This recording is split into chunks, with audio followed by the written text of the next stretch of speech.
And what is Akamai, which is really bad for you because you help lead marketing across EMEA. John, take a second to explain who you are and what Akamai is. Well, again, first I think I need to update my bio. I think starting with you being 25 years in technology, and I definitely need to get a new photograph taken because there's certainly a wearable that's not going to take off as a wearable tie. So looking at the audience, having a tie is definitely not going to fit in here. But Akamai actually it's an interesting company to work for. I joined the company a year ago, and it's been a blast since I started there. You've all used Akamai today. You may not have heard of Akamai before, but you've all used Akamai.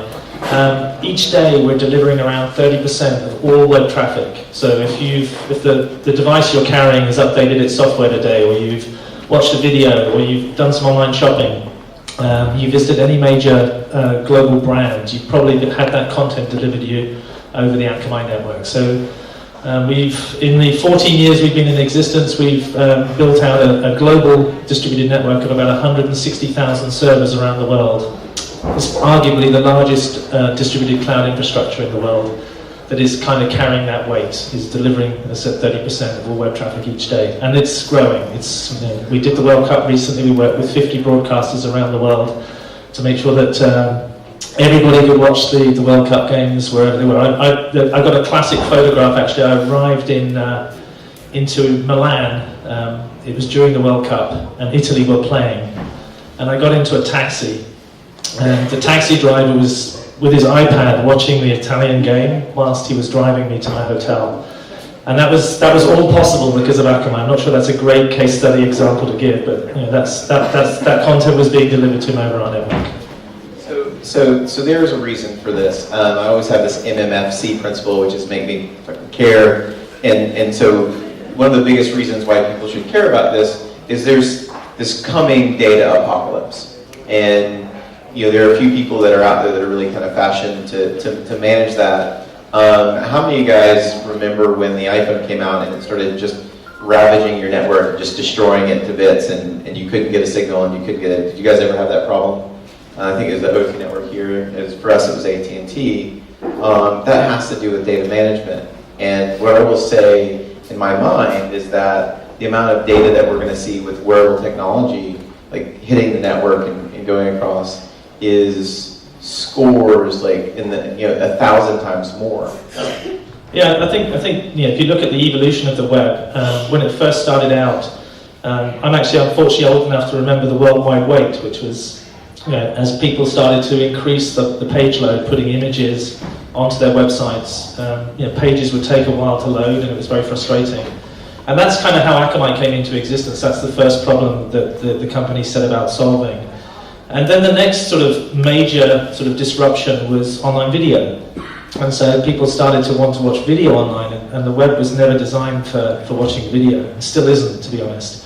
And so another transformation had to happen to actually make it possible for the likes of the BBC and others to actually distribute catch-up TV services and on-demand, video on-demand services, and to actually distribute live events like the World Cup and the Olympics. So that was the next sort of evolution of the web. And now if you think about wearable, I think we're only just scratching the surface and really understanding how these devices and how the applications that are running on these devices are going to interoperate and interact, and what load. It's a different kind of traffic. I mean, the example I kind of give is with video with tons of data, so it had to be a continuous stream of high bandwidth. But if it's something that's monitoring your heart, maybe it's a health application that's actually controlling some device that's actually keeping tabs on your heart. It may be a few bytes, but the latency may be critical. And those bytes actually getting through and being delivered in a timely fashion is probably more important than bandwidth. It's a very, very different kind of application. And maybe it's pinging every millisecond. So it's vital that those minute changes happen every millisecond. So different kind of applications using the network in a different kind of way. And to Reg's example, that's exactly what happened with the iPhone. It wasn't going to kill anybody if the iPhone didn't work. But with some of these wearable technologies and some of the innovation that's happening, this sensitivity in the way the network performs is going to be key. And I think that's really important. You don't want your doctor or emergency medical people to know 13 minutes after you had a heart attack right? You'd like them to know arguably just before. And there's technology right now that will know before you have a stroke, whether it's in a tooth. There's a great story, and I can't talk about XYZ large company was working on a wearable device, and they found a bug in it, and they kept trying to debug the device on this particular engineer, and then all of a sudden everybody came to the realization that it's not a bug on the device, like, you have a problem. And the gentleman went to the hospital, and they're like, holy cow, we never would have seen this had we not had this data readout. It's a really odd, rare heart abnormality. And so as we move from cloud-based computing to edge computing, so that the compute power will reside in a hospital. And so there's like this direct data transfer of my vital signs to my doctor, and my doctor has this big like spreadsheet where it's like, here's some red people, here's some yellow people, here's some green. Andrew and I will always be yellow to green because of how we spend our weekends, but that's how doctors are going to start to do preventative maintenance. Those things can't happen unless somebody delivers the data in an efficient way. And right now, like, where are we at with the infrastructure to support that? Well, right now, I should have brought the app up on stage. There's an app you can get for your iOS device. It's if you type in Akamai into the Apple Store. It's called Akamai Net, and it will actually show you the global network that we have. And I actually had this up on stage. I was speaking at an event yesterday, and I loaded this app up and I showed it to the audience. And at that time, we were having 30 million hits a second on our network. So every second, there were 30 million hits on the network, and then the next second, another 30 million, and so on. So a lot of hits every day. And we're able to cope with that.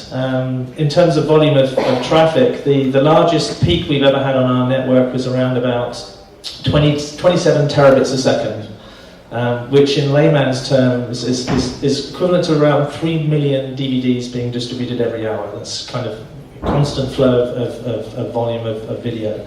So that's where we're at today. And most of that capacity has been built out, as I said, for video. Video is kind of driving the demand for more bandwidth and more capacity on our network. But it's more that hit rate, that 30 million hits a second, which is the key one.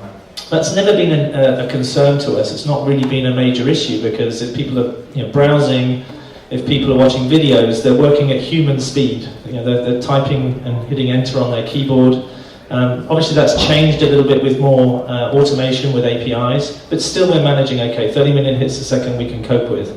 But if every individual is connected, and to the point we were talking about earlier, these applications are pinging continuously, even for small amounts of data, that's a different problem to solve. So it's something that we're very keen to stay ahead of, and to understand this industry and how this industry is going to change those characteristics, and how we can make sure that we're staying ahead of that curve with the capabilities that we deploy in our network. So the reason why I invited John up here, and you'll notice like there's not an Akamai symbol, right? They're not sponsored. This is not a sponsored thing. I think that this is incredibly important, because as we all start to launch our wearable products that are connected to the web, like there's going to be this great clogging and choking out of the network. And the things that would fix that would be like net neutrality rules that allow us to like pick different bandwidth cycles, which is bullshit. I don't want to see a world like that. What we really need to do is figure out how we open up the pipes, how we move these things forward. Akamai is one of the few companies positioned, and I laughed and teased with John a little bit, because I talked about maybe we create this thing called the Human Petabyte Project, because who knows, maybe one day like a person will produce up to a petabyte of data every day. And if you think about it, because you're looking at brain wave imprints, you're looking at heart rate, you're looking at skin temperature, we're doing some type of compute to understand emotion. Like, these are all the things that are going to be there, and they are not going to be able to reside on a tiny device necessarily. It's going to all go somewhere. And I don't know if it's mesh networks, I don't know what it's going to be, but like, you guys are positioned. How are you going to fix it? Yeah, well, again, just on the first point you made, it's really interesting when a lot of the companies we worked with, just not wearable companies, look at online businesses. When they start out, they think they can just launch a business online and it's going to be successful and everything's going to be okay. The reality is that if they don't get any traffic, if they don't get many customers coming to visit their site, it's not a problem.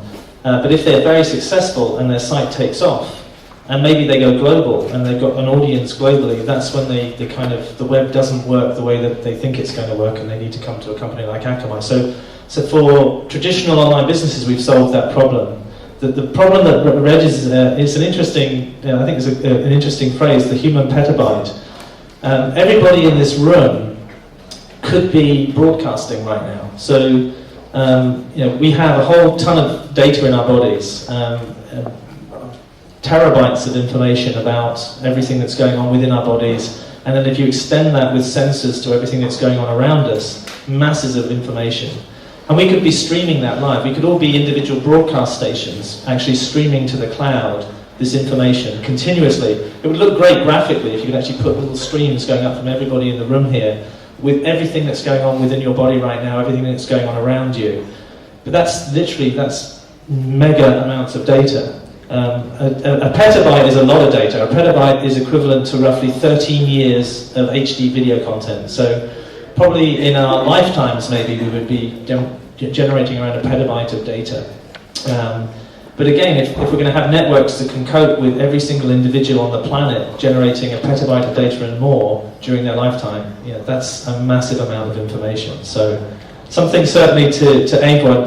We're certainly not close to it yet with a lot of the wearable technologies today, even video-related wearables. They're not generating that amount of data, but certainly it's something that we could see in the future.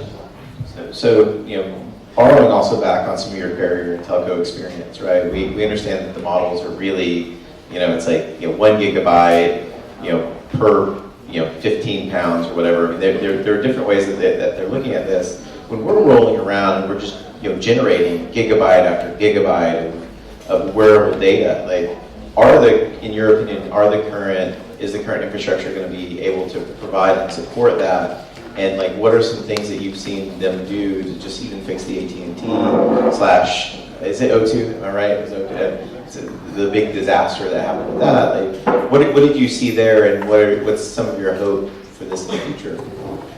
Well, again, it's the way that we look at this at Akamai is we can't continue to just throw more resources at the problem. So that's kind of got us to where we are today. We've deployed more capacity by using more servers, by taking advantage of higher bandwidth connectivity as the operators upgrade their networks. But still, if you take terrestrial TV, at prime time, around 2.5 billion people are watching terrestrial TV. If they were watching that in 4K, which they're not doing it today, but if we were to aspire to 4K, say 10 megabits per second would be required per household to be able to watch 4K. So that, if you multiply that all up, it basically requires 25,000 terabits per second of capacity, of delivery capacity. And the Akamai network today is only capable of around, the highest peak we've had is 26 terabits per second. So there's a big shortfall, 26 terabits per second. What's actually required just to emulate what's already been achieved with broadcast TV is 25,000 terabits per second. So throwing more resources at this problem is not going to solve it. What's required is a different way of thinking about how to solve the problem. We're looking at different protocol technologies, multicast technologies. We're working with most of the major chip manufacturers to actually embed our software at the endpoints so that we can actually put more pre-positioning of content. We can take advantage of mesh networking as that starts to emerge.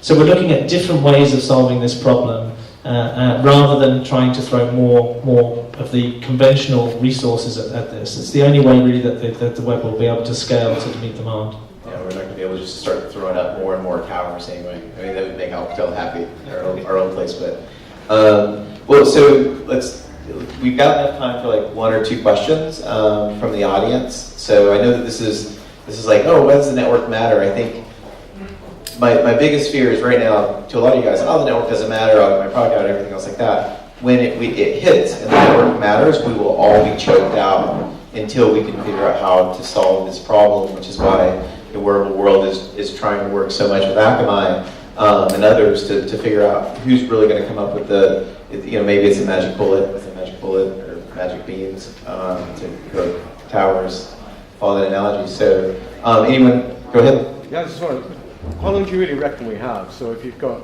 wearables just coming and the Internet of Things just coming, how long do you reckon you have to solve this problem? Well, I think we have enough capacity today. So I think it's not going to be a problem now, but it's something that if we don't pay attention to it, it will become one. I think again, this industry is you can see from the guys in the room here the number of companies that are starting to innovate. I think it will grow far more rapidly than innovation in the past. I think the environment is such that it's happening far more rapidly than you've seen innovation previously with the web. So it's not a problem today. I don't think it'll be a problem for several years to come. I think we've got a good five years or so before adoption will actually start to cause a major problem. Maybe I'm being unrealistic there, but that's certainly from what we have currently deployed, I don't think we'll see this as an issue, but it's something we want to start looking at now. We want to understand the kind of applications, the technologies that you guys are all developing to see how they're going to change the behavior of the network and the way that we need to develop the network in future. So I'll color a little bit. If the Apple Watch goes standalone on the network, you will see millions and millions of these devices out there working in conjunction with the phone. So all of a sudden, you've got double network load, right? If other startups start following like OMate's lead, Ben is here, you guys will hear from Ben, and Samsung, and they start connecting directly to the network, and you've got 20, 30, 40, 50 million, smartwatches connected to the network, things get really serious, really fast, and it's a compounding problem. It's not like math, right? Network issues are never about like basic plus. It's always multiple and factoring, and so you'll see like compounding problem. Like if this industry really takes off, like I think John and Akamai are going to be super busy over the next, starting at month 6, shit gets a little bit real, and then a year in, like we're in a problem, and then a year and a half in, if everyone's starting to work on that problem 6 months after the problem hits, like we're going to see some dramatic drag in the innovation, and people doing a lot of like short-term fixes to really solve like the long-term problem. And so like that's why we're committed to having these conversations today, and why we have an infrastructure guy, just kidding, John, but on this panel, because it is such a serious issue. And so you have to think about it now when you're in your production cycles, because you got to realize, right, if you're incredibly successful and you sell 30 million units of a high bandwidth connected device that hits the network, all of a sudden your consumer experience is going to fall flat about 9 months after you're super successful, and it's going to look like you're the asshole, right? Because no one's going to say, well, Akamai is the problem. Like no one's going to say that. So start thinking about it now and start having the communications with these guys now. Because I don't even think that traditional cell tower or network operators are going to have a clue on how to manage and handle this, just like they underestimated like the iPhone. So I think it is definitely an issue. I guess that's all we have today. John, thank you for your time. Thanks so much.